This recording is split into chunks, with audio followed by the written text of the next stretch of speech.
चांदनी bodyguard रख ले लूका। अरे बॉडी बात तो बॉडीगार्ड रखे ही के पड़ी ना। चुप करा सब लोग, जब देखो बिना बात के बकर बकर करेलू। उ तो हमार बाबूजी कहले वाड़न कि हमरा पर कितना बार हमला हो चुकल बा, इहे खातिर जहाँ भी जाए के बा राजा के साथ जा। का राजा? What a sexy name. अच्छा, एकर नाम राजा बा? अब ई एकर असली नाम ना हा, दरअसल ई अपन याददाश्त भुला गइल बा। अरे ये तो बहुत बुरा भइल। बाकी जाए द, ये बहाने तोरा के एगो बॉडीगार्ड तो मिल गई। चुप करा सब लोग, अब चला क्लास में, देर होता। चला चला चला।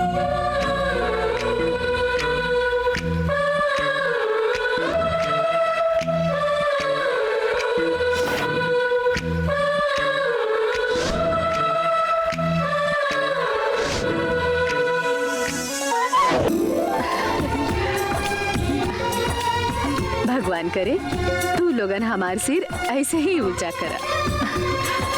बबुआ, आज तो हर बाबूजी के आत्मा जहाँ हुई ई देख के बहुत जुड़ा गयल हुई। भाई हम खिलावा ना, तू तो खाली ओकरी के खिलावा तानी बाबा, खियावा तानी। इला मास्टर जी प्रणाम सावित्री बहन। आई बैठी। मास्टर जी, आज ही दोनों फर्स्ट क्लास फर्स्ट अइलन। इस सब इन्हीं के मेहनत और लगन के फल बा। जी मास्टर जी, ले मुंह मीठा करी। जी अच्छा। मास्टर जी, रवा के बहुत धन्यवाद। ये लोग रावरे आशीर्वाद से पढ़त लिखत पाड़न। बबुआ, जा तू लोग मुंह हाथ धो के खाना खाला। ठीक बा माई। ठीक बा माई।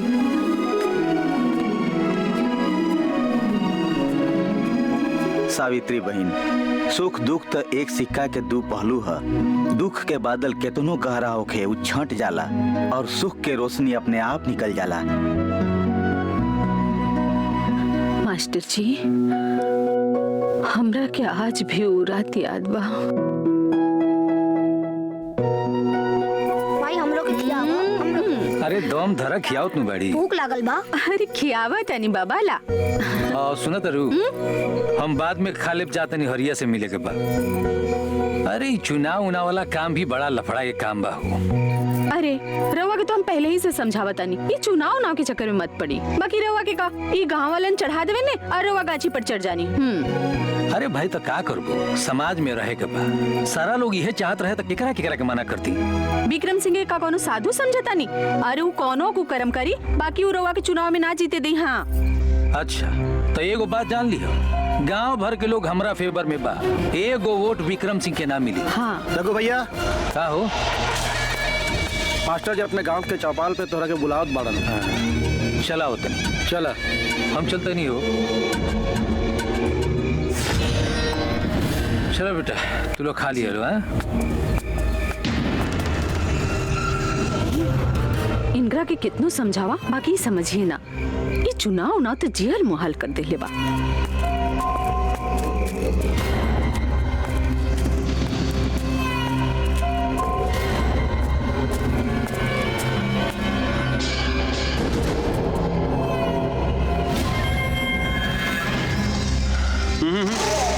इधर उधर मत देखा, हम बोलो लेवानी। अच्छा, तो तुहार साजिश रहला। हाँ, तू धोखा से बोलोले वाला हमरा के ना। अरे रघुआ, तो का करती रे? तू विक्रम भाई के बात प्यार से सुने के तैयार ना रहस, तो का करती? तोरा के कितना बार विक्रम भाई समझैलन कि तू उनका खिलाफ मत लड़, लेकिन तू मनलस ना मनलस। हाँ? चुनाव लड़ल हर जागरूक नागरिक के अधिकार होला। एमे हम कौन गलती कैले भाई? गलती कैले ना, बहुत बड़ गलती कैले। अब हमारे खिलाफ चुनाव में खड़ा हो गई, इससे बड़ा गलती का? अच्छा,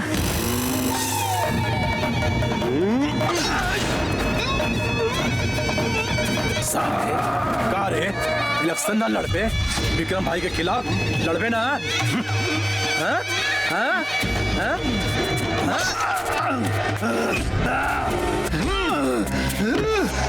सावित्री, सावित्री, सावित्री का बचा, सावित्री आई।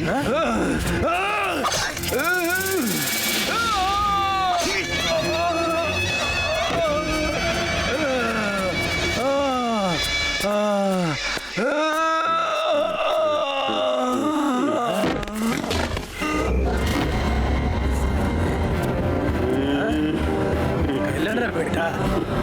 हाँ?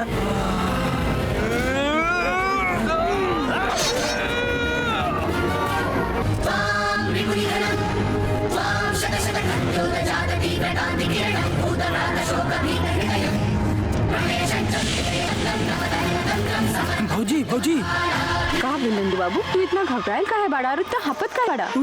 रघु भैया के काबिल रघु भैया के विक्रम सिंह और सूरज प्रताप सिंह दोनों मिलके रघु भैया के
काले डालिए रघु भाई के मास्टर जी, ज्यादा आग से मत खेल, हाथ जल जाए। बातें न मानलन हमार, जल गए हाथ। भगवान रघु भाई की आत्मा की शांति दी। विक्रम सिंह तू शायद भूल रहल बाड़ा, आग चाहे जितना तबाही मचा ले, पानी के ठंडक ओकरा के राख में बदल दिला। आज जो बीज तू बो रहल बाड़ा, ओकर फसल हमार बेटा कटी है। याद रखिया विक्रम सिंह, याद रखिया। अरे शांत शांत सावित्री देवी, शांत। हम आपके पीड़ा बहुत बढ़िया से समझ रहल बानी। हमके मालूम बा कि आप पे का बीत रहल बा। बेटा माई तारा बहुत तक अब जा है तब आप चिंता मत करी। रोवो मत बेटा। भगवान तुहार बाबूजी की आत्मा की शांति दी है। प्रणाम सावित्री देवी। मास्टर जी प्रणाम।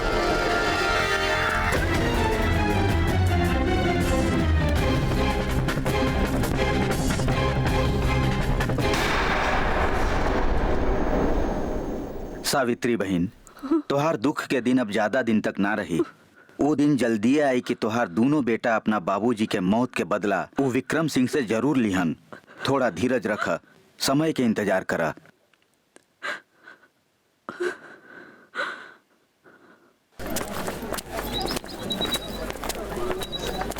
कहल तो मजा आ गई। चिड़िया ते एक से एक। अरे यार ढेर दिन से नमकीन लड़की भेटात नहीं खे। वो देखो आवताड़ी कुल सही कहले, देख आवतिया। आवा करी जबू। अरे रानी, ऐसे खा जाए वाली आंखें से काहे देखे तारू? जब एगो लड़का एगो लड़की के धक्का मारेला नु तो अपना के बड़ा भाग्यशाली समझेले। और कौनो लड़की लड़का के थप्पड़ मार दे तो लड़का अपन के का समझे? गरम अभागा और का?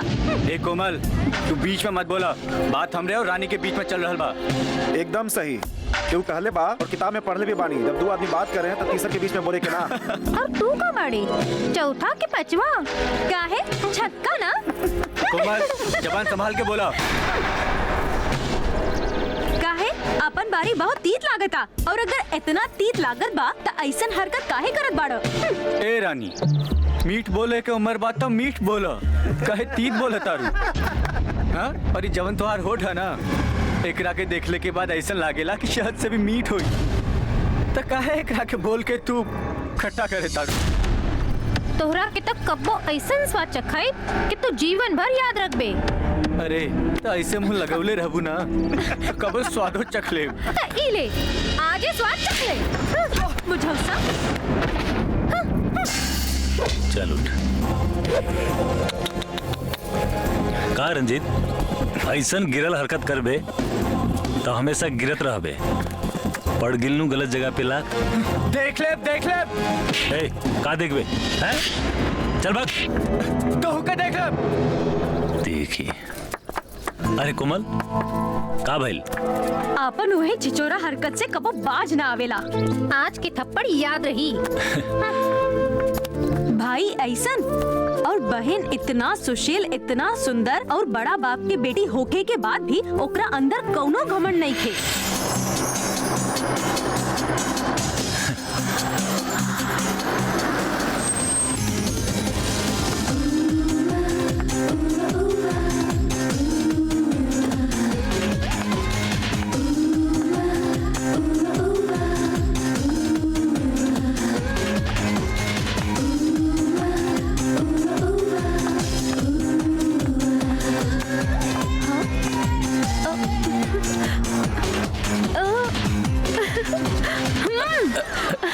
कहाँ खो गए बारा? यही जे तो खड़ा बानी।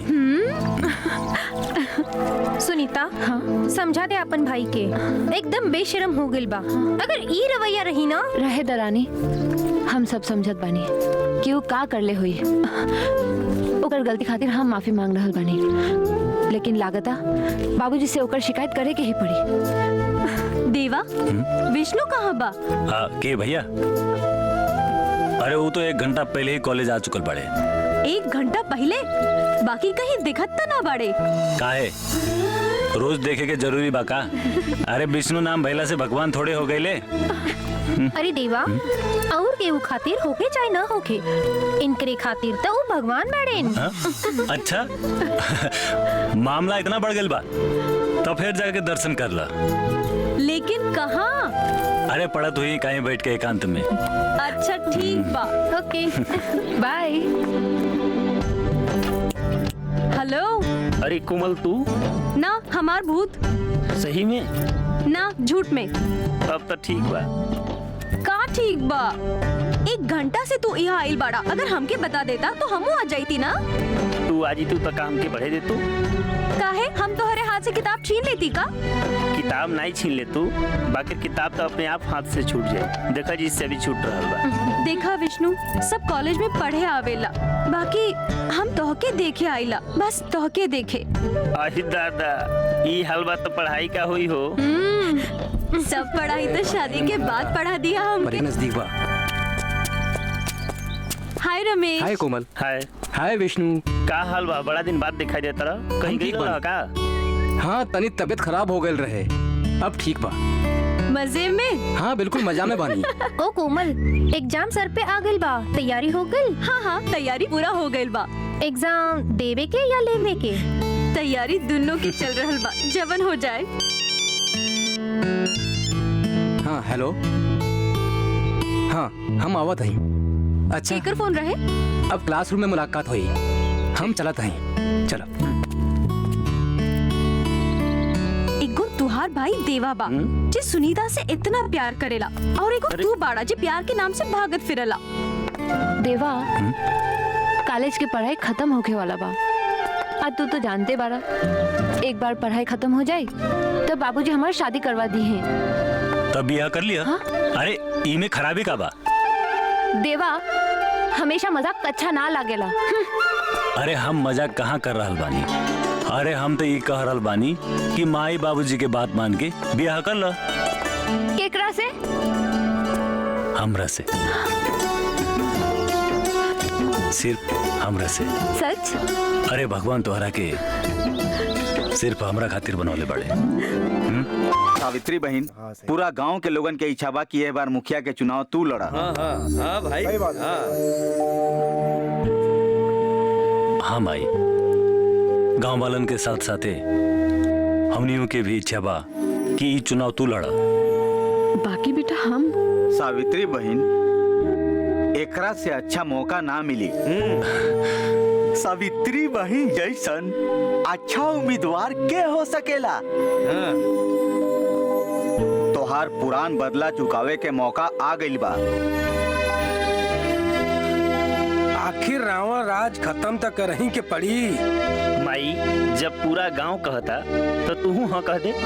तू जीत जीवी माई, सभी बदलाव चाहता। हाँ कर द सावित्री बहन।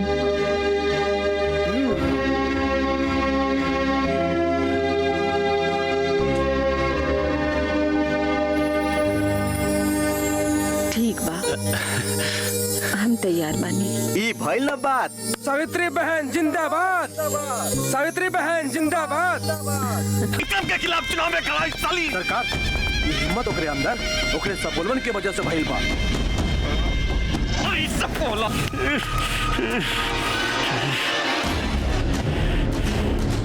लगता कि पहले वाला इतिहास फिर से दोहरावे की पड़ी है।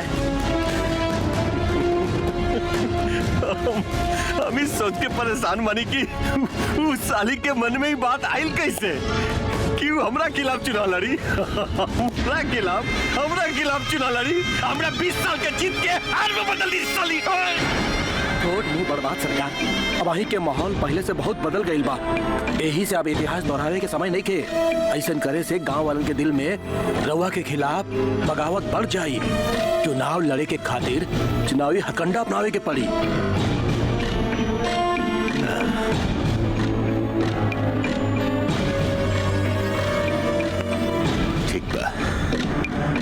ठीक बा जा तू लोग चुनाव की तैयारी करा। जी बाबूजी। सुना, कौनो हालत में हमर जीत पक्का होके के जाए। जी बाबूजी।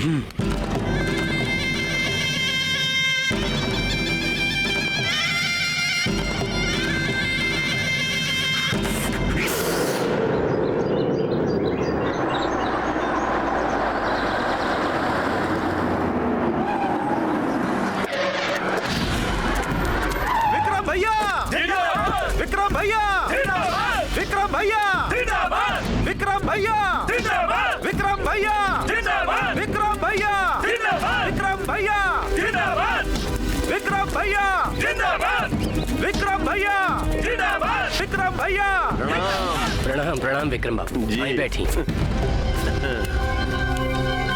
हाईली फॉर्म कलम मिल जा। हाँ। विक्रम बाबू, ऊपर से आदेश आई बा कि इस साल कोनो तरह के गुंडाई न चली। थोड़ा सा ध्यान दे विक्रम बाबू। अरे आप बिल्कुल चिंता न करें।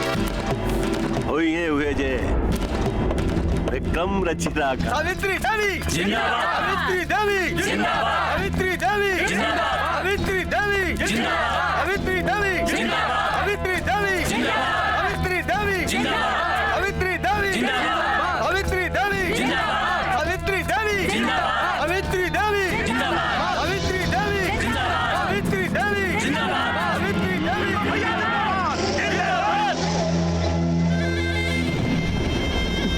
जी विक्रम सिंह। सावित्री देवी इलेक्शन की तैयारी।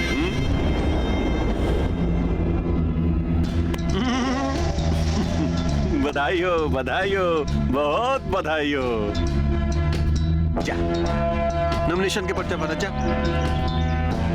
सावित्री देवी जिंदाबाद, सावित्री देवी जिंदाबाद, सावित्री देवी जिंदाबाद, सावित्री देवी जिंदाबाद, सावित्री देवी जिंदाबाद, सावित्री देवी जिंदाबाद। विक्रम भैया जिंदाबाद, जिंदाबाद जिंदाबाद। जीतेगा भाई जीतेगा, विक्रम भैया जीतेगा। सावित्री देवी सावित्री देवी सावित्री देवी सावित्री देवी। विक्रम भैया जिंदाबाद, विक्रम भैया जिंदाबाद। सावित्री देवी सावित्री देवी जीतेगा भाई जीतेगा, विक्रम भैया जीतेगा। जीतेगा भाई जीतेगा, विक्रम भैया जीतेगा। सावित्री देवी सावित्री देवी सावित्री देवी। विक्रम भैया जिंदाबाद, विक्रम भैया जिंदाबाद। चल हट हट चल चल चल चल आगे जैसा। अरे रंजीत ई गलत हो रहल बा। अपने बाप से बोल, अगर जीते के बा तो ईमानदारी से जीते। अपने औकात में रह के बात कर। तू कब से हमके सही और गलत के पाठ पढ़ावे लगले रे? हाँ? हमनी जवन करीला ना वो सब सही गलत। चल सराफा से बोले पे समझ में नहीं खे आवत। लात और जूता के भाषा समझ में का ऐसा गला दबाए कि अंदर के सांस अंदर और बाहर के सांस बाहर हो जाए।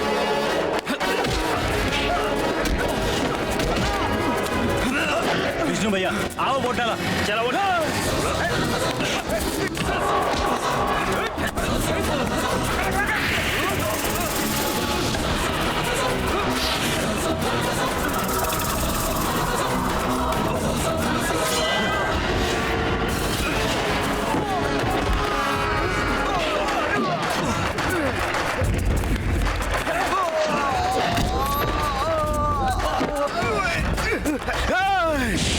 चुनाव के रिजल्ट आवे थे ओकरा बाद तोरा के देख ले। दीदी तो चल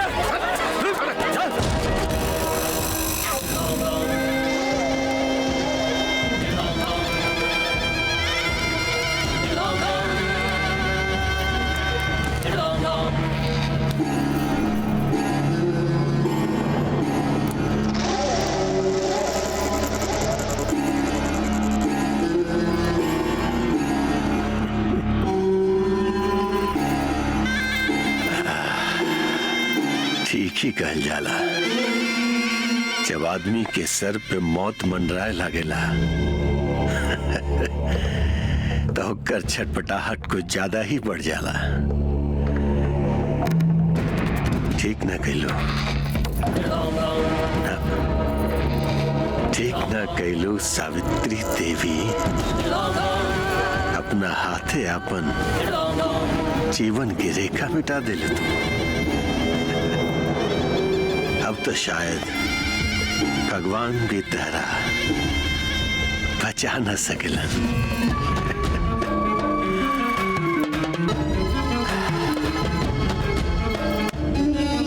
अरे कहवा जात बानी? नाश्ता तो करके जाई।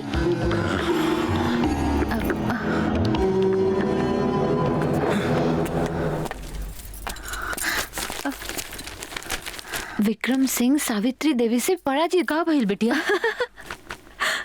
कुछ ना माई, बाबूजी इलेक्शन हार गइलन का ऐसे गुस्से में बाहर निकल गइलन।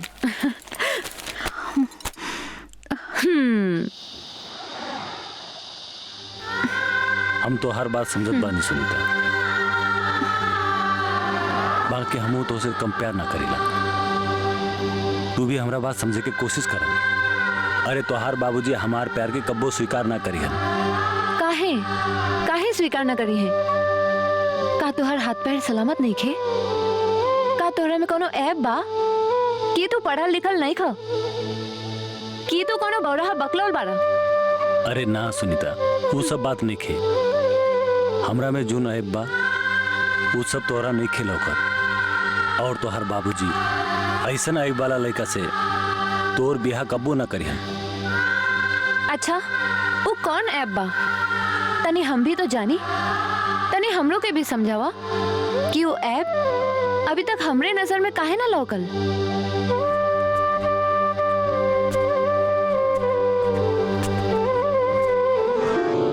हमार गरीबी। का तोहर गरीबी? हाँ सुनीता, हमार गरीबी। हमरे गरीबी के साथे तो हर बाबूजी हमरा के अपन दामाद के रूप में कबो स्वीकार ना करिया। लेकिन बिल्कुल सही।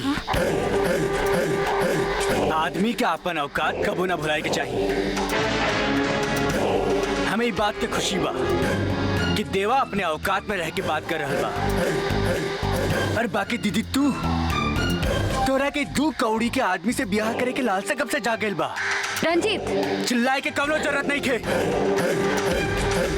अब ही हम बाबूजी से चल के बता देत बानी कि तोहरा के दू कौड़ी के लंगूर से प्यार हो गइल बा। ओकरे बाद खुदे अपने तोरे ब्याह के मुहूर्त निकाल दी है। और इस साले देवा की तो ऐसन बारात निकली वो तो सबे देखी। रंजीत, अपन बकवास बंद करो और चुपचाप घरे जाओ। हम वही जाके तुमसे बात करब। ठीक बा, जात बानी। बाकी देवा तू याद रखिए, तोहर तोहार तो हम ऐसा बारात निकालब, ऐसा सजाइब कि तो के अपन सूरत देखे में भी लाज लगी। रंजीत देवा, रंजीत के स्वभाव के बारे में तू तो जानते बाड़ा। ओकर बदतमीजी की वजह से हम माफी मांगत आनी। ना, एकर कोनो जरूरत नहीं के।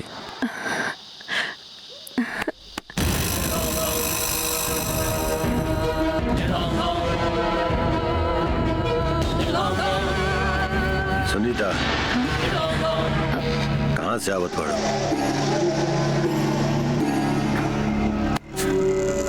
सुनीता, हम तारा से पूछ रहल बानी, कहाँ से आ रहल बाड़ो? बाबूजी, जब हम बताई दिले बानी तो एकरा से पूछे के का जरूरत बा? इनका से तरवा ये पूछी कि इनका ये सिलसिला कब से चल रहल बा। और उस साला देवा जब ना के औकात हमनी के सामने 2 कौड़ी के नौकर से भी गैर गुजरल बा। ओके हमार बहनोई और राउत दामाद बना रहल बा। सच का बा सुनीता, हम तारा जवान से सुनल चाहत बानी, सच का बा। जी बाबूजी, ये सच बात है। हम देवा से बहुत प्यार करेला और वो भी हमरा से बहुत प्यार करेला। बाकी वो रवा से इतना डरेला कि हमके समझावत रहेला कि तू हमरा के भूल जा। अच्छा, तो तू देवा के मन से हमरा डर निकाल के हमार मोहब्बत डाले के चाहता हूँ। बाबूजी, रवा तो प्यार के नाम सुन के खड़ी खोटी हमरा के सुना देनी। पर का आपके ये पता बा कि आपके ये बेटा कॉलेज के लड़किन के साथ का गोल खिलावत बा और कितना नाम बना रहा बा आपके खानदान में? मत बोला तू कि तू एक लड़की पढ़ो। ये लड़का बा, जवा नहीं करी वह तू करबू। इतना मन बढ़ गया तो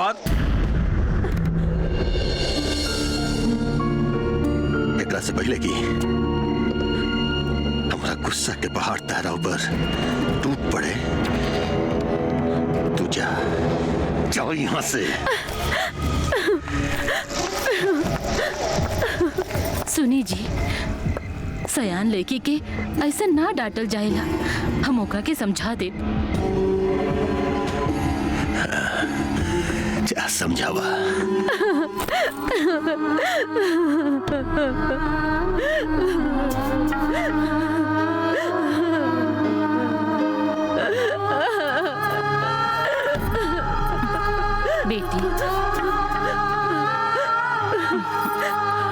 बेटी, तू अपन बाबूजी के स्वभाव जानत बाड़ू, फिर ऐसा काहे करत बाड़ू? काहे माई, का खराबी बा देवा में? लेकिन तो हर बाबूजी ये रिश्ता के मंजूरी कब्बो ना दिहन। तो हम उनकर बेटी हई माई, और आज हम तोरा के वचन देता नहीं, अगर हमार मांग में केहू सिंदूर डाली तो वो देवा ही हुई।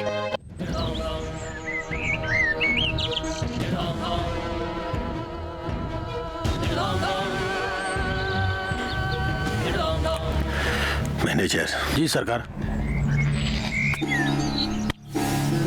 जेलर से बात हो गई बा, वो काल एक रात खातिर कलुआ के जेल से बाहर निकली हैं।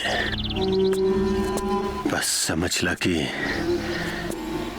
दोनों भाई की मौत कल निश्चित बा।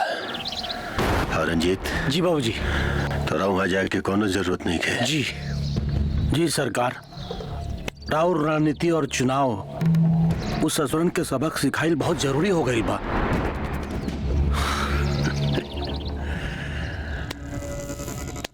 मैनेजर, बस एक ही बार में दोनों हरामजादा के मौत के घाट उतार दे, तब पता चली कि सांप के बिल में हाथ डाल के नतीजा का होला। एकर मतलब देवा की जान खतरा में बा, लेकिन हम ऐसा ना होके देब। देवा जी माई, हमरा के ये समझ में ना आइल, ई विक्रम सिंह की बेटी होली के दिन यहाँ कहाँ आइल रहे और तोहरा से इतना चिपक चिपक रंग काहे खेलत रहे? अरे माई, वो अरे माई, वो देवा से चपक चपक के गाने नहीं गावत रहे। वो देवा से प्यार भी करेले। ना भाई ना, अरे भैया तो ऐसे कहत रहेलन। अरे वो साथे कॉलेज में पढ़े ले, पढ़े से कहीं प्यार हो जाला का भैया? बताई का माई से। चाय पिए भैया। हमार चाय रखल बा। हाँ हाँ। देवा, अरे सुनीता, इतना रात के तू यहाँ? देवा, एगो बहुत जरूरी मैसेज देवे के रहे। अरे इतना रात के का जरूरी मैसेज रहे? तू चुप रहा बेटी, तू बैठा। जी माँ जी। देवा, एगो बहुत बुरा खबर बा। काहे? का भेल? हमार इलेक्शन जीते से कहीं तोहर बाप अस्पताल तो ना पहुँच गए? ना। अरे माई, ई का कर रहल बाड़ू? माँ जी, कहे और सुने के समय नहीं खे। देवा के जान खतरा में बा। अभी अभी हम बाबूजी के मुंह से सुननी हा कि वो देवा और विष्णु के मरवावे खातिर एगो खतरनाक आदमी के बुला रहल बारन, जे अभी जेल में बंद बा। का नाम है ओकर? नाम हम बराबर से सुननी ना। अच्छा माँ जी, अब हम चलत आनी। देवा, तू अपन ख्याल रखी हा प्लीज। अच्छा बेटी, तू जा।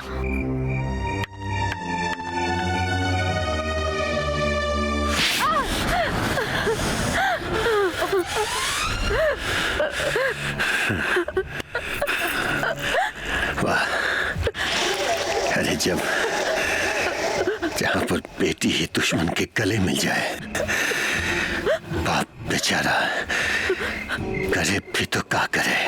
कैसे बदला ले अपन दुश्मन से, कैसे बदला ले? लेकिन बेटी एक बात सुन ले, यार बाप ना इतना कमजोर भी नहीं के कि अपन बेटी के मुंह में अपन दुश्मन के गले लगा ले।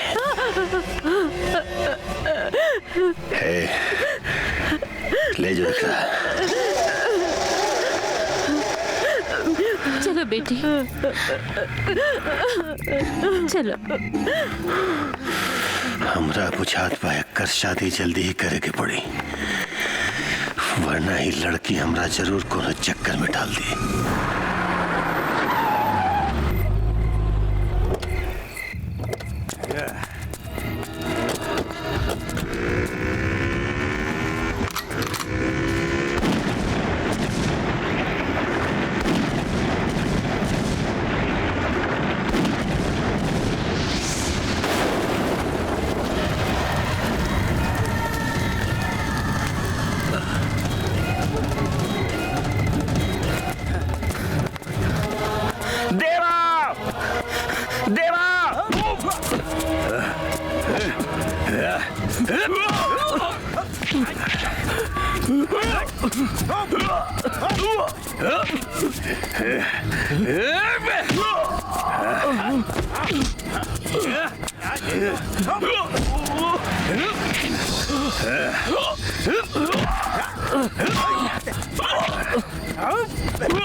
उठा के नदी में फेंक दे साले के।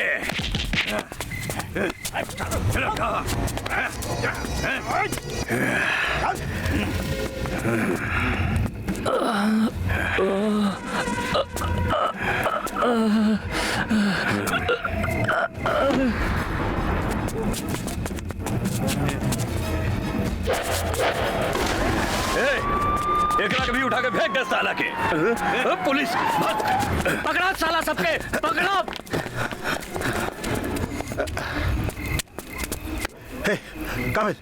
काबिल साहब इथे सावित्री देवी का लेकर लागत ताड़न।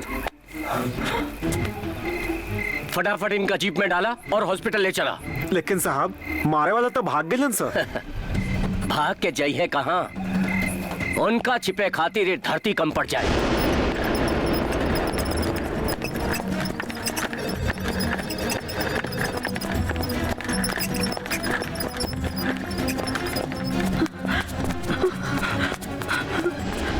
इंस्पेक्टर साहब भीतर के बा हमार बड़ बेटा, ये हमार छोट बेटा। आपके बड़ बेटा विष्णु और हमार छोट बेटा कहाँ बा? हमने जब वहां पहुंचनी तो उ सब इनका के जान से मारत रहलन सब। हमने के देखले तो वहां से भाग गईलन।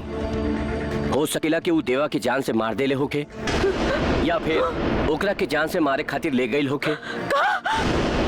हमने कोशिश करब कि देवा जल्दी मिल जाए। रहुआ चिंता मत करी, जल्द से जल्द कुछ ना कुछ पता चल जाए।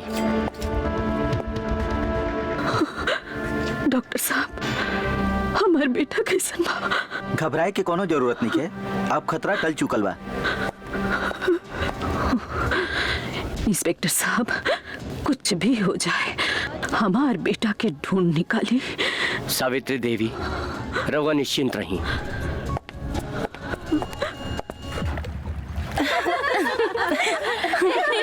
चांदनी जौन मजा नदी में नहाए में बा वो मजा स्विमिंग पूल में नहीं। अब से हमनी रोज इहे आवल जाई। हाँ यही खातिर तो हम तू लोगन के एहिजा लेकर आयल बानी। चांदनी हाँ वो देखा का आ रहल बा। ई के ह?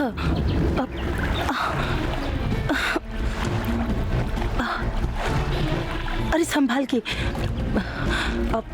संभाल के। अरे इतना जिंदा बा, चला एकरा के उठावा, जल्दी ले चला।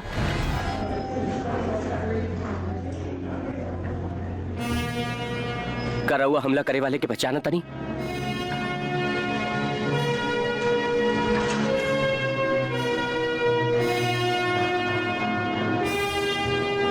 सर हम उमेश से केहू के पहचानत नहीं की। केहू से कौनों के पहले के दुश्मनी या केहू पे शक? इंस्पेक्टर साहब शक केकरा पे कइल जा सकेला? हमरा के तो पूरा विश्वास बाकी विष्णु और देवा पे हमला करवावे वाला विक्रम सिंह ही हुई। देखी बिना सबूत के एक तरह कोनो प्रतिष्ठित आदमी पे शक करे ठीक ना होगी। फिर भी हम अपना तरफ से पूरा कोशिश करब। इंस्पेक्टर साहब अभी ई थाना में रउआ नया आयल बानी। कुछ दिन में विक्रम सिंह की असलियत रउओ के पता चल जाई। ठीक बा सावित्री जी, यदि रहुआ ऐसा कहत बाड़िन तो पुलिस शक के आधार पे विक्रम सिंह से पूछताछ करी और अगर उनकर ई केस में हाथ भइल तो फिर रहुआ हमरा पे विश्वास रखी, उनकर गिरफ्तारी पक्का बा। चलो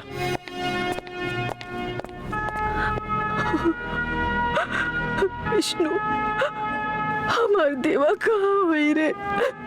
माई जब विष्णु जिंदा बा तो देवा भी जरूर जिंदा हुई।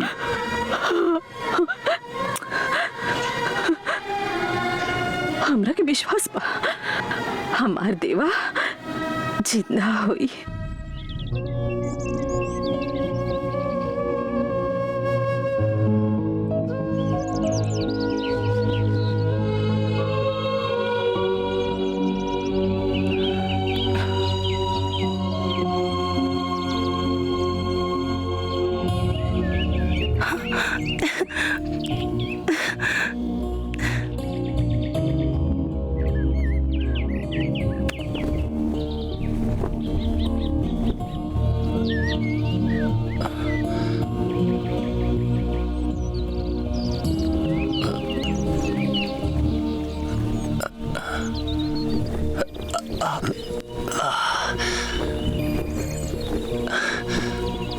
ये लीजिए, अब ये पूरी तरह से होश में आ गए हैं। अब आप बिल्कुल चिंता ना करें, आप जल्दी ठीक हो जाएंगे। हाँ, तुम्हारा नाम क्या हो बेटा?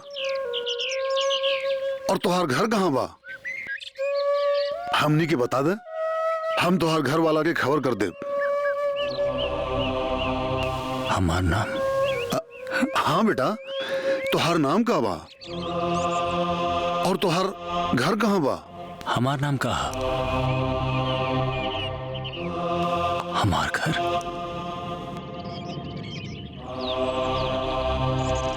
हमार घर कहाँ बा?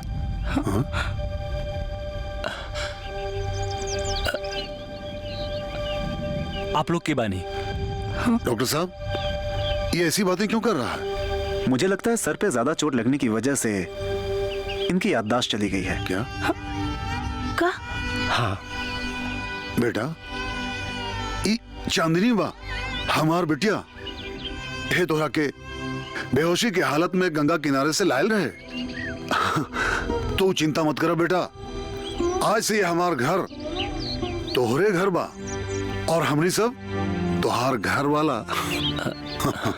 जी हाँ बेटा, जौन अल्लाह ताला की मर्जी से तोहार जान बचल, वही अल्लाह ताला की मर्जी से तोहार याददाश्त भी वापस आ जाए। बेटी, तू चिंता मत करा, हमरा के पूरा विश्वास बा हमार देवा जहाँ भी हुई अच्छा से हुई, बिल्कुल ठीक हुई। नमस्ते सावित्री देवी। वो देखा इंस्पेक्टर साहब आ गए। आई इंस्पेक्टर साहब बैठी। आई इंस्पेक्टर साहब। नमस्ते इंस्पेक्टर साहब, देवा के कुछ पता चलल? जी ना, अभी तक कुछ पता ना चलल। बाकी हम लोग सब जगह खोज चुकल बानी। देवा के लाश कहीं भी नहीं मिलल और लाश नहीं मिलल, ऐसे देवा के जिंदा रहे के पूरा उम्मीद बा। बाकी इंस्पेक्टर साहब, कब तक हमने के ये उम्मीद में दिन गिनत ही? देखी, घबराई मत, हमने दूर तक के थाने में देवा के फोटो भिजवा दिले बानी। जैसे ही कुछ खबर मिली हम रवा के आके बता दे। बाकी हमने भी कहा कर इंस्पेक्टर साहब, दिल नहीं खे मानत। जी इंस्पेक्टर साहब, जौना भाई से हम एक पल खातिर भी दूर नहीं खी रहल, वो भाई के जियला के खबर सुनला खातिर हम बेचैन बानी। इंस्पेक्टर साहब, हमने के ऊपर का बीतत बा, कैसे बताई? सावित्री जी, हम राउर दिल की हालत समझ सकत हनी। हम तो जल्दी से जल्दी यह कोशिश करब कि आपके बेटा के जिंदा रहने के खबर ना, बल्कि साक्षात ओकरा के आपके सामने लाके खड़ा कर दी। और हाँ, आप लोग के कभी भी हमार जरूरत पड़े तो हमरा के फोन कर दी। जी ठीक, चला था। नमस्ते।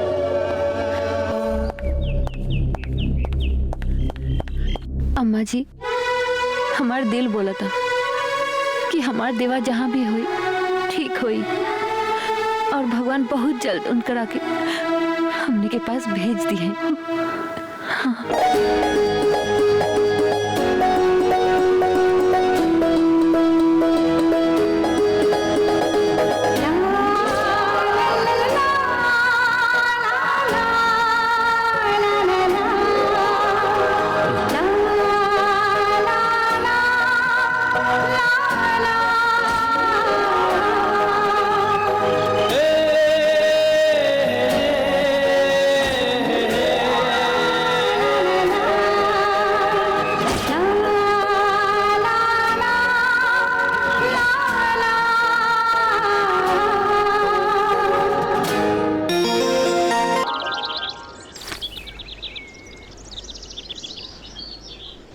मैनेजर, सुने में आयल है कि नयका इंस्पेक्टर सावित्री देवी के बड़ा हितैषी बना था।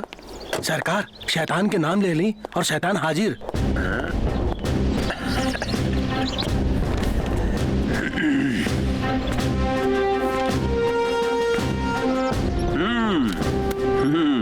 क्या इंस्पेक्टर, इधर का रास्ता कैसे भटक गया? दरअसल विष्णु देवा पर भइल हमला के सिलसिला में रउआ लोगन से कुछ पूछताछ करे के रहे। अच्छा अच्छा अच्छा, हाँ हाँ हाँ, कहा भइलू लोग के वो का नाम बा? हाँ, देवा देवा के कुछ पता चलल कि ना?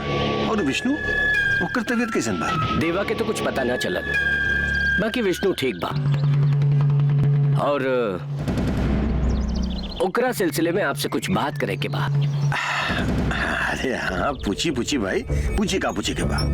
गांव वाला सब और सावित्री देवी के शक बा कि ओकरा पे हमला राउर तरफ से करवाई गई बा। राम राम राम, घोर कलयुग सवार हो गई बा। केहू केहू पे कुछ भी इल्जाम लगा सकत बा। इंस्पेक्टर साहब, का शक के बुनियाद पे हमनी से पूछताछ करे आयल बानी। बिल्कुल। देखिए इंस्पेक्टर साहब, अब जवान औरत के बुढ़ापे के सहारा ओकर बेटा लोगन के साथ ऐसन घटना घटी, ओकर तो दिमाग खराब हो गई ना। एमे कोनो अनाप शनाप बके लगी।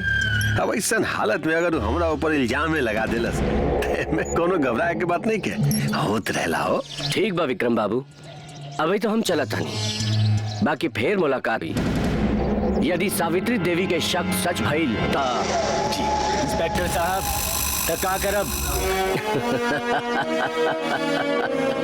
विक्रम बाबू, अपन बेटा के कपार पर थोड़ा बर्फ मलवाई। दिमाग में इतना गर्मी अच्छा नहीं खे, और इनका सेहत खातिर भी अच्छा नहीं खे। वैसे भी हम पुलिस वाला धमकी सुनीला ना, धमकी देला।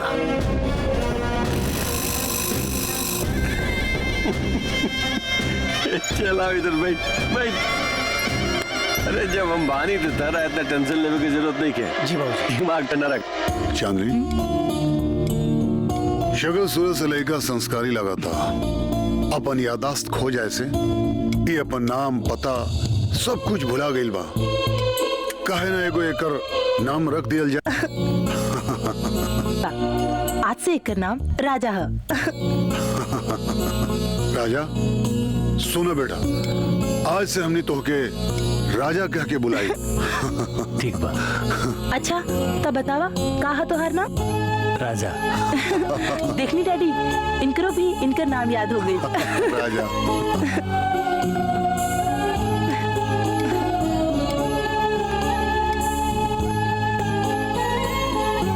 देखो बेटा, इस शहर में हमार बहुत दुश्मन बा। हमेशा हमरा के नुकसान करे के फिराक में रहेला। हमरा बेटी पे हमेशा हमला करे के कोशिश करत रहेला।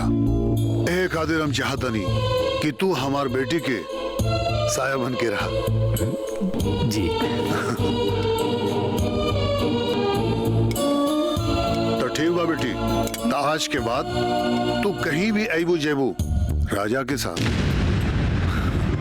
ओके डैडी।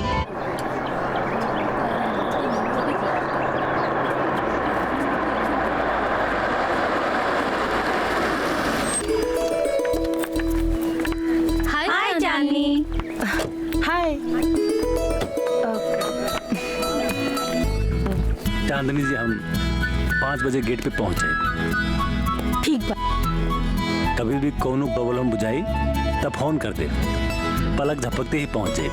ठीक बा।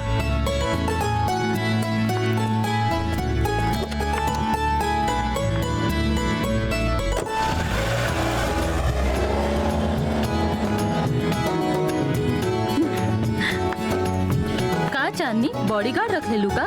अरे बॉडी बात तो बॉडीगार्ड रखे ही के पड़ी ना। चुप करा सब लोग, जब देखो बिना बात के बकर बकर करेलू। वो तो हमार बाबूजी कहले वाड़न कि हमरा पर कितना बार हमला हो चुकल बा। इहे खातिर जहाँ भी जाए के बा राजा के साथ जा। का राजा? What a sexy name. अच्छा, एकर नाम राजा बा? अब ये एकर असली नाम ना है। दरअसल ये अपन याददाश्त भुला गइल बा। अरे ये तो बहुत बुरा भइल। बाकी जाए द, ये बहाने तोरा के एगो बॉडीगार्ड तो मिल गई। चुप करा सब लोग, अब चला क्लास में, देर होता। चला चला चला।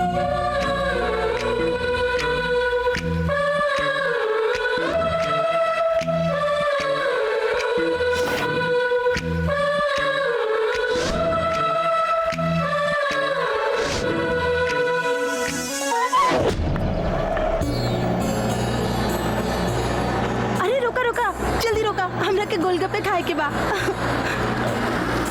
अच्छा रवा जाइए, हम यही जे बानी। काहे राजा, तोहरा के गोलगप्पा अच्छा ना लागेला का? तू भी खा ला, चला। ना ऐसा कोनो बात नहीं के, रवा जाके खाई। ओहो। हेलो भैया, हमरा के एक प्लेट दा।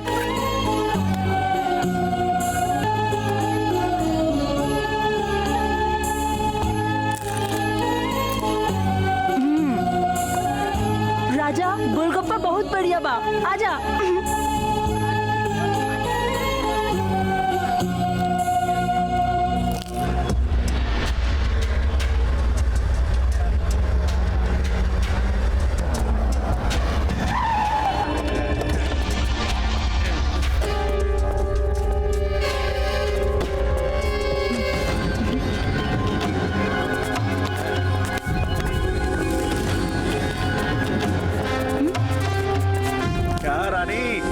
जवानी का गोलगप्पा तभी हमरों के खिया था। क्या बदतमीजी बा? छोड़ हमरा के।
बैठी। डैडी। आवा बिटिया बैठा। अरे बैठा बेटा। अरे ये तुम्हारा हाथ में खून कैसे? पता बा डैडी, आजू गुंडा लोगन फिर हमरा पर हमला कर देलस। बस हमरा के बचावे में राजा के हाथ जख्मी हो गई। अरे तो जल्दी से डॉक्टर के फोन करा ना। डैडी हम फोन कर देले बानी, बस आते हो हम डॉक्टर साहब। छोड़ दी सर, ठीक हो जाए, छोट मोट जख्म बा। वैसे ही लोग के बा जौन राव और बेटी पर बार बार हमला कर रहा बा। तो जान के भी क्या करवा बेटा, फिर भी जाने की चाहत तारा। तो सुना, ये बात 20 साल पुरानी बात बा। यहाँ से 100 किलोमीटर दूर एगो गांव बा, गंगापुर, जहाँ विक्रम सिंह नाम के एगो खतरनाक आदमी बा। वहीं एगो गांव के किसान मुखिया के इलेक्शन में खड़ा हो गई। ये बात विक्रम के शान के खिलाफ हो गई। फिर वो किसान के मारे की योजना बनौलस और वो काम हमरा के दहलस, और वो काम हम करे से इनकार कर देनी, जेकरा खातिर हम दोनों के दोस्ती में दरार पड़ गई। तका वो किसान के खुद ही मार देलस? हाँ, वो सूर्य प्रताप मिल के वो किसान के मार देलस, और वो दिन से हमरा सूर्य प्रताप से दुश्मनी हो गई।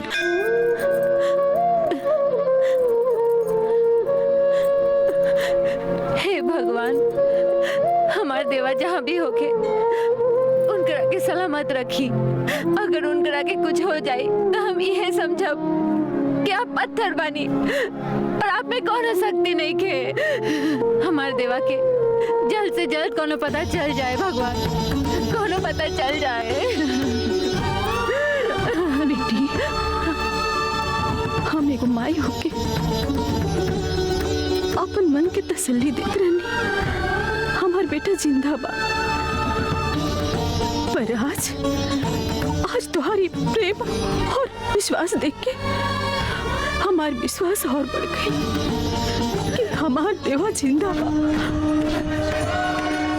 वो जहाँ भी हुई सुरक्षित हुई। भगवान ओकरा के सलामत रखी। तू का मंगला है पीर बाबा से? आपन बीतल कल और आपन पहिल का पहचान।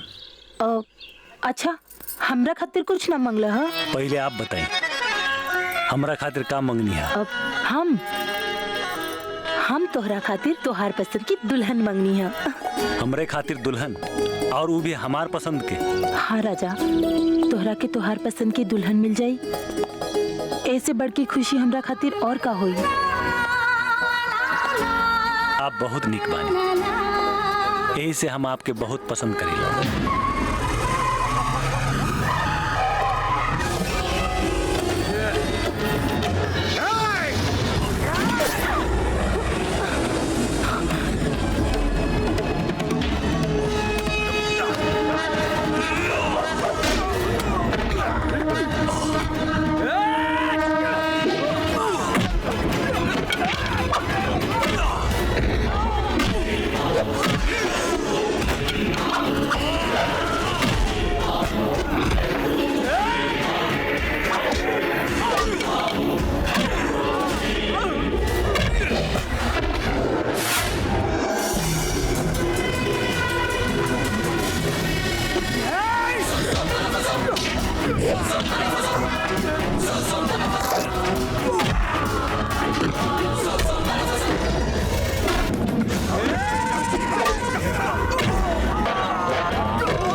बैठा राजा, तरह की कुछ ना होई।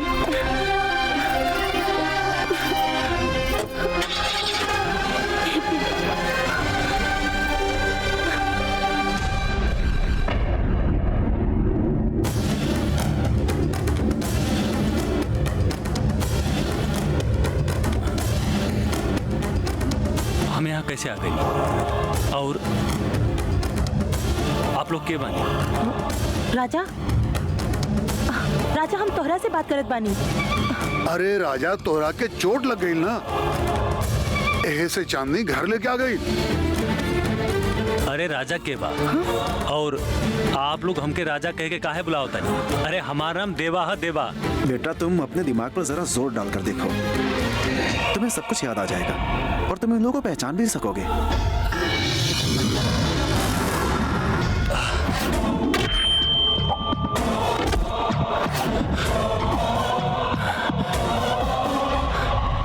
ना डॉक्टर साहब, हमके तो बस इतना याद बा कि कुछ गुंडा लोग हमरे और हमरे भाई और हमके उठा के नदी में फेंक दिया। डॉक्टर साहब देखिए ना, राजा की क्या हो गई? कुछ नहीं बेटा, जो होता है अच्छा होता है। राजा की याददाश्त वापस आ गई। बाकी डॉक्टर साहब, हमारा नाम राजा ना देवा है, और ये हमारे याददाश्त के का भइल बा? तुम्हारा नाम देवा हो सकता है, पर ये लोग तुम्हें राजा के नाम से जानते हैं। जब गुंडे लोग तुम्हें नदी में फेंक दिए थे तो तुम बेहोशी की हालत में चांदनी को मिले और चांदनी तुम्हें लेकर यहाँ आ गई। ये चांदनी के पिता खान साहब हैं। और जब तुम यहाँ आए तो तुम्हारी याददाश्त पूरी जा चुकी थी, तुम्हें अपना नाम पता कुछ भी याद नहीं था। ऐसे ये लोग तुम्हें अपने घर लेकर आ गए। तुम्हारा नाम इन लोगों ने पहचान के लिए राजा रख दिया। आज चांदनी पर कुछ लोगों ने हमला किया, तुमने उसे बचाने की कोशिश की और चोट तुम्हारे सर पर लग गई, जिससे तुम्हारी याददाश्त वापस आ गई। हाँ बेटा, बाकी तू अपन गांव के नाम बता दे, हम तोहरा के तोहार गांव भिजवा दे। हमार गांव के नाम गापुर है। गंगापुर बा? हाँ, और हमारे पिताजी के नाम रघु यादव है, जी अब ई दुनिया में नहीं खन। तब तो तोहार माता जी के नाम सावित्री देवी हुई। जी, बाकी आपके ये सब कैसे पता बा? वो गांव में हमारे एक पुराना दोस्त बा जे आज हमार दुश्मन बन गई बा, विक्रम सिंह। हमरा आज भी वो रात याद बा।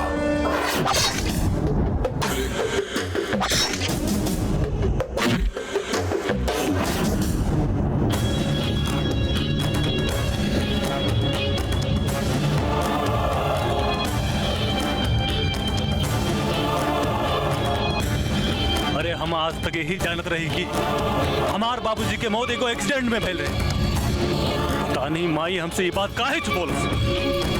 बेटा, तोहार माई ना चाहत होइहन कि पति के साथ साथ औलाद के भी खो दी।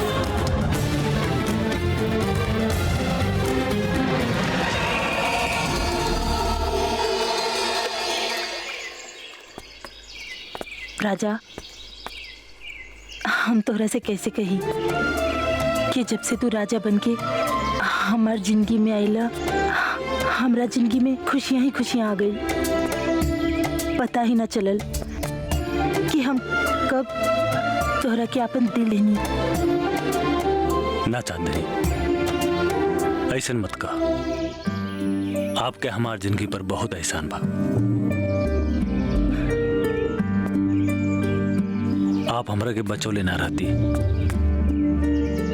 तो शायद आज हम इस दुनिया में ना रहती। हमरो जिंदगी में कोई बा और वो हमरा से बहुत प्यार करेला। कोनो बात नहीं खे राजा, हम तोहरा प्यार के बीच में कबो ना आए।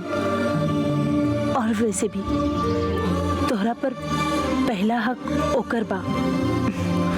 तोहरा साथ बितवले वो अनमोल पल के हम अपन जीवन के सबसे अनमोल पल बना के जिंदगी भर अपन साथ रखब।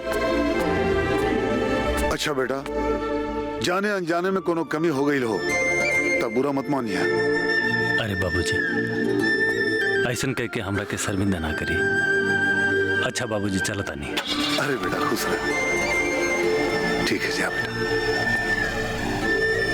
हरिया जी साहब। अरे गाड़ी ठीक से चलाइए। ठीक बा। संभाल के।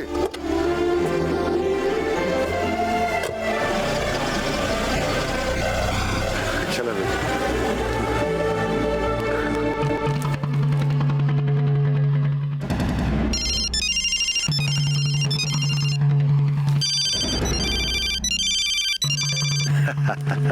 सूरज प्रताप। हाँ बोलो सूरज प्रताप बाबू, का हाल बा? अरे हाल चाल ठीक नहीं है, समझ लो। तोरा खातिर एक बड़ा मनुष्य खबर बा। रघुआ के छोटका बेटा देवा जिंदाबाद, समझला कि ना? का? हाँ सुनो, अब सोचे समझे का समय नहीं के, समझला कि ना तू? अरे बकवास बंद करे यार, क्या बकवास करने लगलो तू? विक्रम सिंह, हम जो कह रहल बानी ना एकदम 100% सच बा। ऐसे कब्बो न हो सकेला भाई। ये बात हमरो कहाँ पता रहे कि वो देवा ही है। अरे वही रघुआ के बेटा जेकरा के तू मार के नदी में फेंकवा देले रह और समझले रह कि वो मर गइल बा। वो ससुरा मरल नहीं खे, वो खान के आजकल बॉडीगार्ड बनल बा। ओकरा लागत सब कुछ पता चल गइल बा और वो अपन गांव खातिर निकल गइल बा।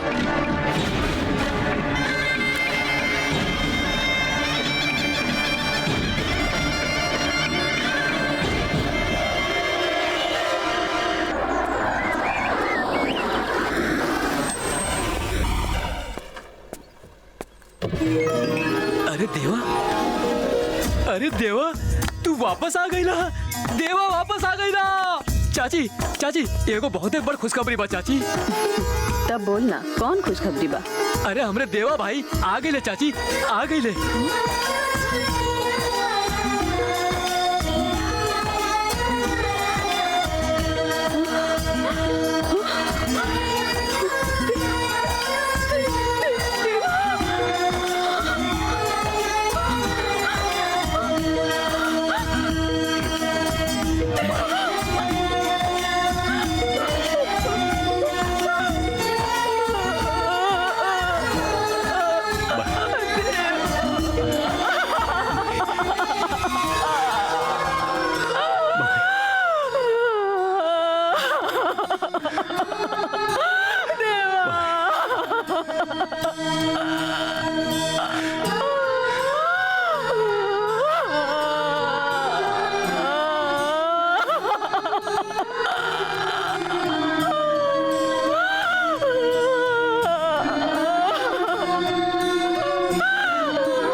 हम तोरा के आराम से बताए। सावित्री बहन, जमाना बाद राउर बेटा आइल बाड़न, रउआ इनकरा से बात करी, हमने चला तानी। चलो रमेश चलो। अरे देवा, हमार भाई देवा, भाई देवा। विष्णु, अरे इतना दिन तू कहाँ रह रे देवा? हम आ गए, अब चिंता करके कोनो जरूरत नहीं है। लेकिन हम तोरा से एगो बात पूछे के चाहता है।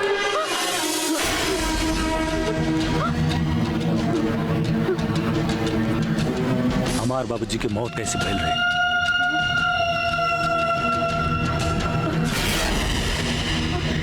हम तू लोगन के बतैले रहनी ना कि उनकर मौत एक्सीडेंट में भइल रहे। झूठ, बिल्कुल झूठ। अरे माही, तू हमरा से काहे झूठ बोल रही? ना, ये झूठ नहीं के, ये सच बा। तका ये सच ना है कि बाबूजी विक्रम सिंह के खिलाफ चुनाव में उठल रहन और विक्रम सिंह हमार बाबूजी के बेरहमी से मार देलस। बता माँ, का ये सच ना हो? नहीं, नहीं। खो हमार क्रिया, खो माई हमार क्रिया, और का की सब झूठ बा। खो माई। ये सच बा, ये सच बा। तुम्हार बाबूजी के मौत एक्सीडेंट से नहीं, हत्या कइल गइल। पर हम का करती? विक्रम सिंह के खिलाफ हमरे पास कोनो सबूत ना रहे। हम बहुत कोशिश करनी पर कोनो गवाह ना जुटा पैनी, कोनो गवाह ना जुटा पैनी। अब ना हमरा के कोनो सबूत के जरूरत बा और ना कोई गवाह के।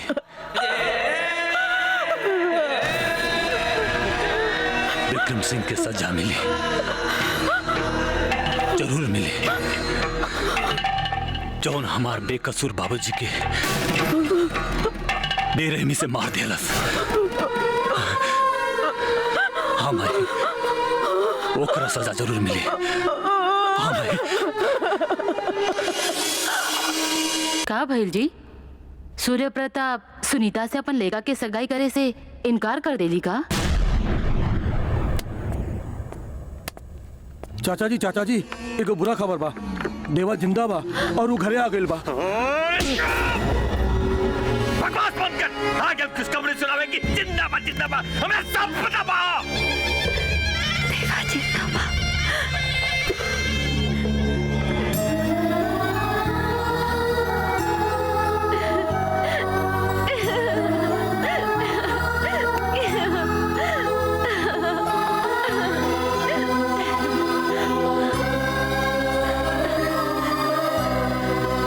देवा, हम जानत रही कि तू जिंदा बाड़ा, बाकी हमरे बात पर केहू विश्वास ही ना करत रहे। हमरे बात पर केहू के विश्वास रहे तो सिर्फ तोहरे माई के। देवा, तो के कुछ हो जाए तो हम कैसे जीती? तू तने कभी आवे में देर कर देता तब पता ना तुम्हारी सुनीता जिंदा भी मिलित की ना। बस अब फटाफट डोली में हमरा के बिठा के यहाँ से ले चला।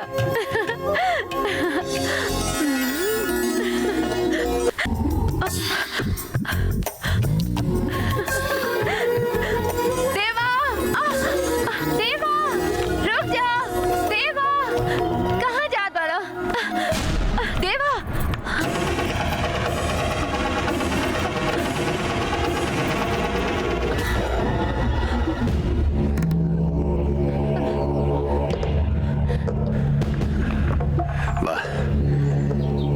बेटा, पूरा लाज शर्म सब तो पहुंच के चाट गइल बाड़ो। इतना बेहाया पे उतर गइलो। ले जो अपन बेटी के और समझा दे एकरा, अपन हरकत से पहुंच जाए तो हाथ पैर काट के घर में बिठा दो। जिंदगी भर अपाहिज बन के घर में सड़त रही। चले जाएगा। चलो चलो बेटी, चलो।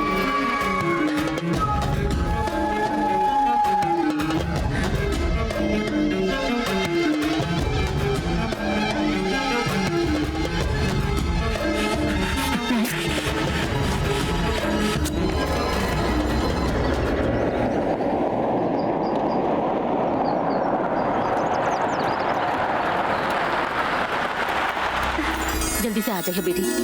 बाबूजी की आदत है तो तू जानते बाड़ू। ठीक बा माई।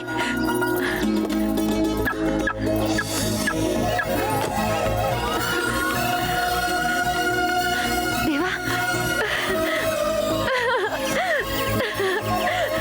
देवा देवा तू कहाँ चल गई रहा? देवा तू कहाँ चल गई रहा? हम तोरा के कैसे बताई? तोरे बिना इतना दिन हम कैसे जेल बानी? हम तोरे बिना ना जी सके देवा, हम तोरे बिना ना जी सके। देवा बड़ा मुश्किल से हम तोरा से मिले आइल बानी। हमार बाबूजी हमार ब्याह कहीं और तय कर देले बाड़न। तू हमरा से अभी शादी कर ला देवा, वरना हमारी जिंदगी बर्बाद हो जाए। तू हमरा से शादी कर ला देवा, जल्दी शादी कर ला।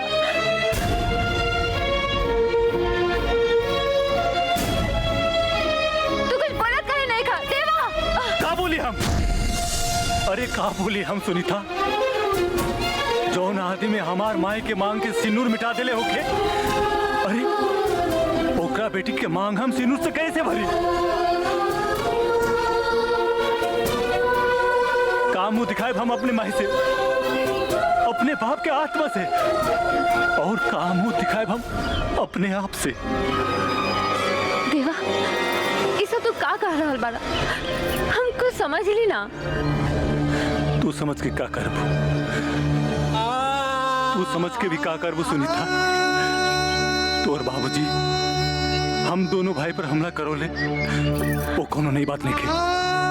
ये दुश्मनी 20 साल से बा, 20 साल से। तोहार बाबूजी 20 साल पहले हमारे बाबूजी के मौत के घाट उतार दे क्यों उनकर खिलाफ चुनाव लड़े खातिर तैयार हो गए। ऐसा ना हो सकेला देवा, तोहरा जरूर कोनो गलत फहमी भइल बा। काहे? तोरा विश्वास नहीं के लागत कि तोहार बाबूजी ऐसा कर सकेलन? अरे तू ही तो वो दिन आके कहत रहो कि तोहार बाबूजी हमनी पर हमला करवाए के प्लान करत रहन। जब ई बात सच हो सकेला तो वो बात काहे सच ना हो सकेला? बाकी देवा बाकी कुछ ना, दादा के अपन बाबूजी से पूछो ये बात सच बाकी नहीं। और हाँ एक बात सुना, ये बात अपन दिमाग से निकाल जा, हम तोरा से प्यार। ऐसा मत कह देवा, हम तोरे बिना ना जी सकी। तो दादा के मरो, लेकिन हम तोरा से शादी ना कर सकी। जा। आखिर काहे देवा? ये लड़के के का कसूर बा? हाँ ये है ना कि ये एगो पापी की बेटी बिया? अरे हम पूछे चाहता नहीं, ये कहाँ के दस्तूर बा कि बाप के कैल के सजा बेटी की मिले? लेकिन माई बेटी तू जा, हम देवा के समझावता नहीं। देवा तू बिहा करबा और डंके के चोट पर करबा। अब हम देखे चाहता नहीं एकर प्यार के जीत होत बा या एकर बाप के जीत के।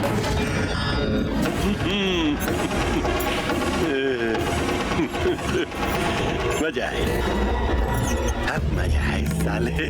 मैनेजर कलुआ के सजा पूरा हो गई और वो जेल से छुटला के बाद हमनी के साथ रहे वाला बाबू। इतना अच्छा खुशखबरी बा सरकार। हाँ, लेकिन अब की कोनो गलती ना हो के चाहिए। हाँ? ध्यान दे, क्या कि शिकारी से एक बार तो गलती हो सकेला, लेकिन अगर बार बार गलती हो जाता है फिर तो शिकारी ने कल जाला। और विक्रम सिंह उस शिकारी बा शिकार के मान में हाथ डाल के हलक समेत खींच लेला। शिकारी तो वो होखेला बाबूजी जे शेर के शिकार करे और आमने सामने से करे। वो शिकारी के शिकारी ना कहल जाला जे शिकार के पीछे कुत्ता दौड़ा के पेड़ पर बैठ के तमाशा देखे। तो क्या है मतलब कहा रहे? मतलब ये है बाबूजी कि रवा तो अपने आप में इतना सक्षम बनी कि पलक झपकते ही सामने वाला के मौत के घाट उतार दी। फिर विष्णु और देवा के बार बार मारे खातिर कलवा के इस्तेमाल करे के क्या जरूरत रहे? खुद ही मार दी जैसे उनकर बाबूजी के मरले रही। सुनीता भूल मत कि तू अपन बाप से बात कर रहा बाड़ू। चिल्लाई मत, नहीं तो राउर इच्छा रौड़ा ही सर पर गिर जाए। कहे कि हमरा एक घर के दरो दीवार बहुत कमजोर दिख रहा बा। अरे बुद्धि मारी बाबूजी और मारी जितना चाहे मारी, लेकिन ऐसे राउर सच्चाई ना छिपा जाए। कहे कि हम जान चुकल बानी कि हम एगो ऐसे इंसान के बेटी है जे जल्लाद बा और वो कुछ भी कर सकेला। जो जाके घर में बंद रहा आज के बाद तो बाहर कदम निकला ना तो टंगनी काट के रख दे। और सुन, काल सूरज प्रताप के बेटा से तो और मंगनी बा और ये मंगनी हो के नहीं अंदर पहले तो अंदर।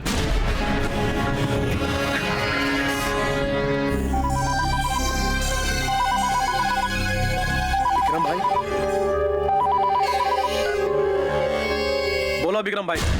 हम सोच रहे बानी कि अपन दोस्ती के रिश्तेदारी में बदल दी। अरे विक्रम भाई, तू तो ऐसा बात कहला कि मन तो खुशी से नाच उठल, लेकिन हम कुछ समझ ना पाए।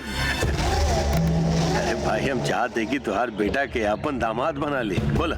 अरे विक्रम भाई, ऐसे बड़ खुशखबरी का हो सकेला कि विक्रम सिंह और सूरज प्रताप सिंह दोनों रिश्तेदार हो जाए लोग। ऐसे बड़ खुशखबरी का हो सकेला हो। तो फिर काले सगाई की रस्म अदा कर दिया जाओ। लेकिन इतना जल्दी काले? भाई काले, अब नेक काम में देर तो होके कहना चाहिए। बात तो ठीक है कहला, नेक काम में देर ना करेगा चाहिए। ठीक बा, तैयारी करा, हम बेटा के लेकर टाइम पे पहुंच जाएंगे। चलो फिर तैयारी करा। देवा, अब वो वक्त आ गई बटे कि हमनी के अपना माई के दूध के लाज रखी और पिताजी के भटकत आत्मा के शांति दिलाई। हाँ भैया, माई के दूध के कर्जा उतारब जा और बाबूजी के मौत के बदला लेब जा। देवा, सुने में आई कि कलुआ काल जेल से रिहा हो रहा है।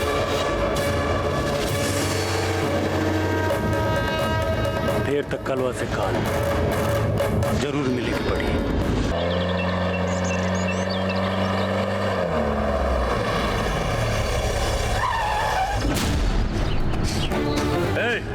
देख साला कुत्ता के कौन रास्ता रोक ले बा।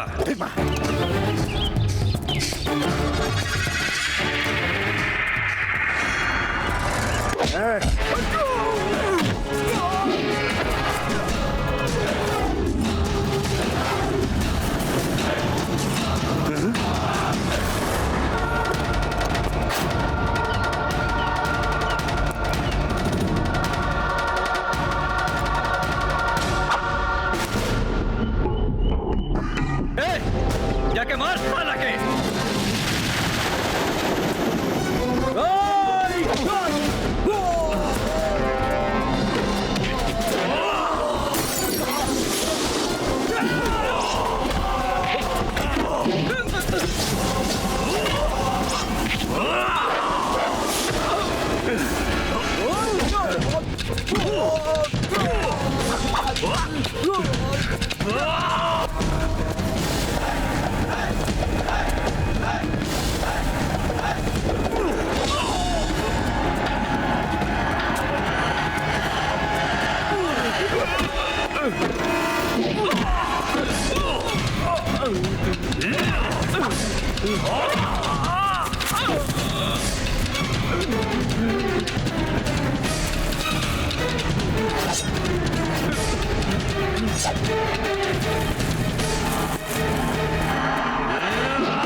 अरे तू सूरज प्रताप के बेटा हवे, पकड़ के डाला मुठी।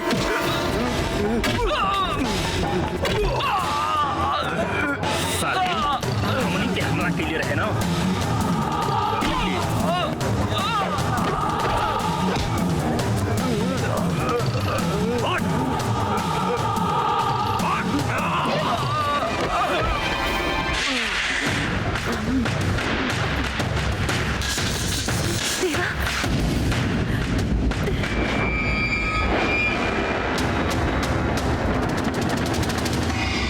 ठाकुर इला तोर पालतू कुत्ता एकरा के ते बड़ा शेर समझत रहले ना। देख देख एकर पतलून कैसे गिला हो गइल बा। हे देवा ई का मजा करे के ई एकरा इजा कायल बड़े तू। कमाल बा ठाकुर साहब, हम तो सुनले रही कि गिरगिट ही आपन रंग बदले खातिर जानल जाला, पर अब बुझाता कि तोरा नाम भी वही जाति के साथ जोड़े। ठाकुर ई तोहार कलुआ बा, कलुआ जेके भेज के हमनी के ऊपर हमला करौले रहा। ई अपना जुबान से स्वीकार भी कीले बा। देवा बोल के ठाकुर साहब के कहले पर ही तो हमने हमला कैले रहे। और तनी आपन थोबड़ा साहब के अच्छी तरह दिखावा, कहा है कि साहब के पहचान में दिक्कत हो रहा बा। हे देवा शायद तू लोग भुला गेल बाड़े, शेर के मान में घुस के ओकरा के ललकारे के नतीजा का होला। हाँ? हमारे एक पंजा के वार से ना तो दोनों भाई के अतड़ी बाहर आ जाए साले। सियार आपन बिल के शेर का मात समझ ले और कुत्ता अपने पंजा के शेर का पंजा समझ ले। तो फिर हंसे हंसा वाली बात जरा ठाकुर, हमरा समझ से शिकारी वो होला ये अपने शिकार की चिंता करेला। कहा है कि कबो कबो छोट शिकार भी शिकार के मात दे जाला। अच्छा बात देवा, शायद तू लोग के मतारी तो दोनों भाई के तोहर बाप के मौत के कहानी ने किस सुनोले। अगर सुनोले रहित ना तो तू शेर के दांत गिने के कब्बो कोशिश ना करते। वाह बाबूजी वाह, सुन ले बानी बाप अपने औलाद खातिर का ना करेला। बाकी एगो रउआ बानी जे अपने स्वार्थ के खातिर अपनी बेटी की खुशी के गला घोट देनी। इतने नहीं, राउर अंदर के इंसानियत भी मर चुकल बा। एक तो हमरे खुशी के गला घोट के हमार सगाई करा रहल बानी, ओकरे ऊपर ई कलवा के बार बार विष्णु और देवा के मरवावे खातिर भेज देनी। आखिर काहे हम पूछे बानी ऐसे आपके का मिली ई झूठी सानो सौकत। हमरा इंसानियत के पाठ पढ़ावे के कोनो जरूरत नहीं के। हमरा कब कहां का करे के बा अच्छी तरह से मालूम बा। ए रंजीत समझाई पगली के यार। ए चुप। विक्रम भाई लगा था कि 20 साल पहले की कहानी फिर से दोहरावे के पड़ी। हमरो एक जवाब। हाँ साले तूने होई। अरे 20 साल पहले अगर तोर बाप के साथ साथ तो दोनों भाई का भी मार देले रहती ना तो साले आज के दिन देखे के नौबत ना आई। लेकिन अभी कुछ ना भी चलवा। अरे बेटा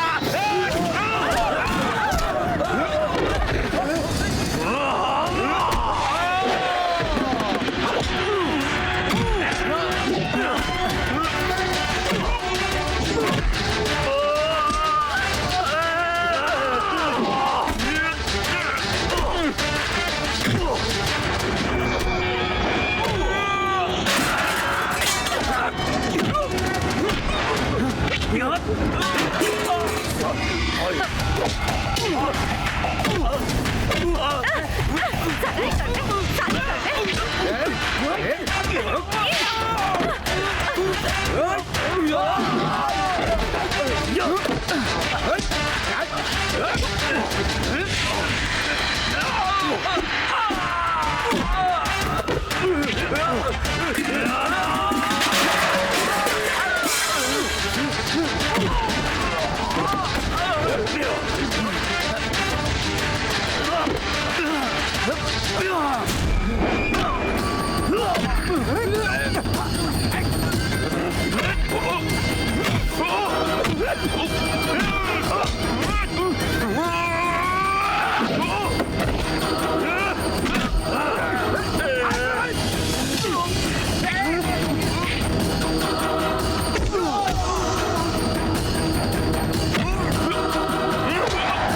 बढ़िया उड़ा दे, समझ ले।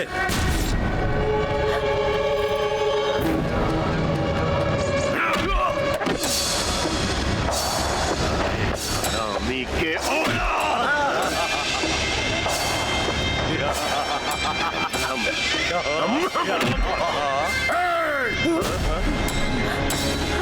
सूर्य प्रताप सिंह, हम हैं खान अली खान, तुहार पुराना दोस्त। गन फेंक दे गन, ना तो हमें कर खोपड़िया उड़ा दे, खोपड़िया उड़ा दे।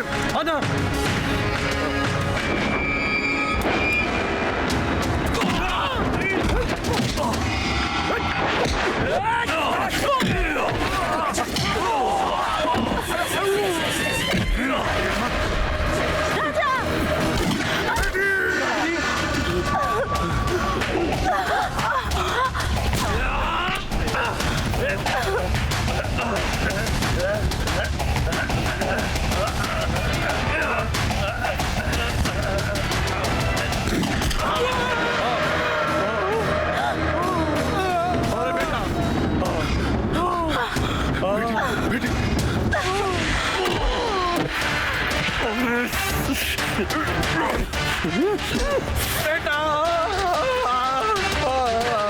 अरे बेटा, अरे बेटा कहाँ हो गए?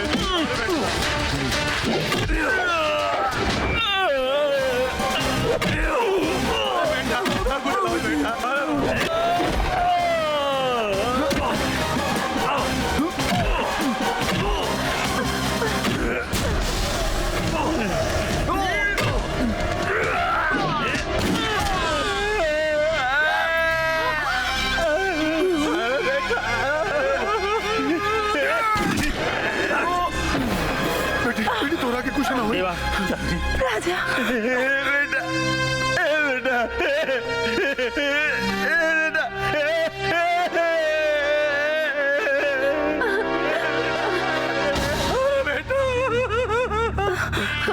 डैडी, हमरा के माफ कर दिया डैडी। हम राजा से बहुत प्यार करेनी डैडी। हमरा के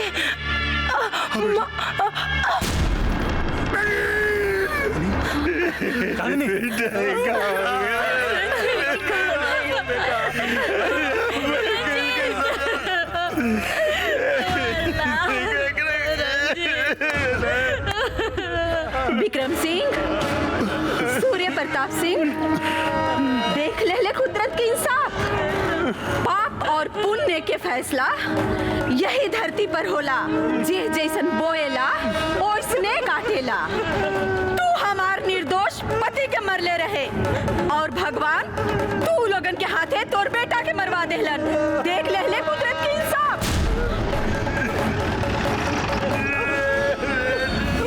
विक्रम सिंह, तोहरा के गिरफ्तार करे आइल है। चला उठा।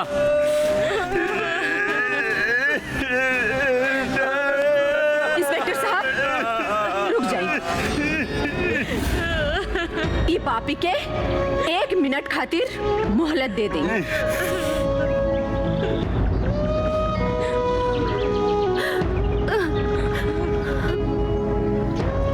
विक्रम सिंह, अगर जिंदगी में एगो अच्छा काम करे चाहताड़े तो आपन बेटी के हाथ हमार बेटा के हाथ में दे दे। तो हर सब पाप धुल जाए विक्रम सिंह, सब पाप धुल जाए।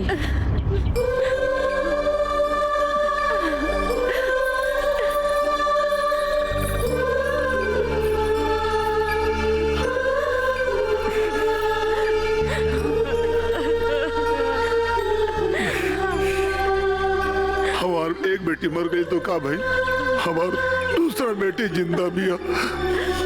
हमार पूरा आशीर्वाद एक साथ बा, पूरा आशीर्वाद बा। सावित्री देवी, तू औरत न, तू साक्षात देवी हो। हमरा बेटी के हमरा करके तू साबित कर दे लूंगी। और जान सही में बहुत महान होली। बाबूजी। ए बेटा माफ कर दे बेटा हमके